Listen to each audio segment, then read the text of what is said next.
कोई भी चीज़ नई लैंग्वेज हो, कोई भी चीज़ हो, उसे सीखने के कुछ ख़ास पैटर्न्स होते हैं। हमेशा बात याद रखिएगा कि कोई भी लैंग्वेज हो, कोई भी चीज़ हो, जैसे हर लैंग्वेज में सफिक्सेस, प्रीफिक्सेस होते हैं। जैसे कोरियन में ना है, में एनियासियो, एन ना है, एन पे कुछ वर्ड्स वो कुछ प्रीफिक्सेस और सफिक्सेस ऐड करते हैं, वो फिक्स होते हैं। जैसे दिनों के आगे जो ये ओ, वो जो है फिक्स है। इसी तरह हर किसी भी चीज़ को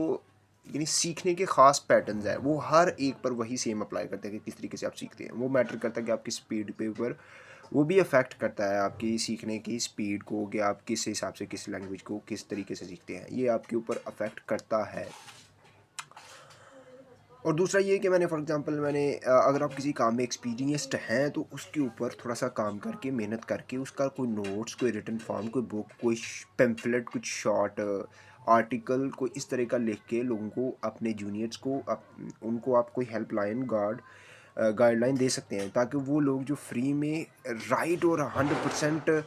जो ऑथेंटिक और निचोड़ जो लोग पेड देते हैं, वो उनके पास आसानी से आ जाए, वो उसको इम्प्लीमेंट कर सके। For example AIUU Allama Iqbal open university की आपने असाइनमेंट्स दी हैं, आपने मुख्तलिफ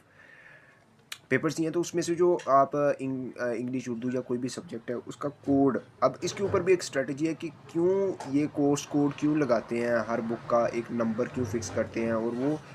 हर सेमेस्टर के साथ उसका चेंज हो जाता है। यानी पार्ट इंग्लिश 1 और इंग्लिश 2 वो तो चेंज हो गया, अब 1423 या 1423 वो फिक्स रहेगा, या वो भी चेंज होगा, 1424 हो जाएगा। ये कोर्स कोड क्यों लगाते हैं, इसका स्ट्रक्चर मैकेनिज्म क्या है। इस तरीके से अगर आपने कोई मैं एक देख रहा था कि कोई इंग्लिश के गेस्ट पेपर्स किसी सहर नोट्स ने प्रोवाइड किए हुए थे, वो काफ़ी, अब मुझे नहीं पता कि वो कोई क्या है, वो का ऑथर है, को राइटर है, या फिर वो एक स्टूडेंट है जिसने अपनी जो एक्सपीरियंस की बेसिस पे कोई टीचर है जिसने अपने एक्सपीरियंसेस के बेसिस पे वो एक नोट्स बना दिए हैं, जो direct, indirect, active voice, passive voice या मुख्तलिफ चीज़ों के एसेस वगैरह पेपर्स में सेट किए जाते हैं। या अल्लामा इकबाल ओपन यूनिवर्सिटी के जो पेपर्स आते हैं उनके पास्ट पेपर्स को देखते हुए उसमें एक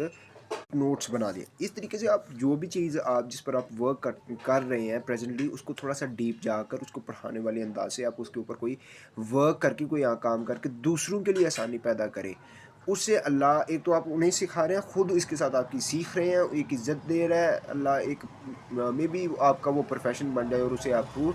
टीचिंग से भी पैसे आ जाएँ, अगर आपकी ज़िंदगी के हालात कुछ टफ एंड डिफ़िकल्ट है उससे भी आसानी हो जाए इनडायरेक्ट पाथवे में, या अगर आप किसी को सिखाते हैं और किसी को कहीं आसानी हुई आपके सबब, तो कल को आप मुश्किल में हो और वही बच्चा, वही बंदा जिसकी जिसकी ज़िंदगी में आपकी वजह से आसानी हुई, आप उसे नहीं जानते लेकिन वो आपको जानता है, वो आपकी ज़िंदगी को मिलेगा कुछ आसानी करने की कोशिश करेगा, अकीदतमंद कदरदानी करेगा। तो ये अल्लाह पर छोड़ें।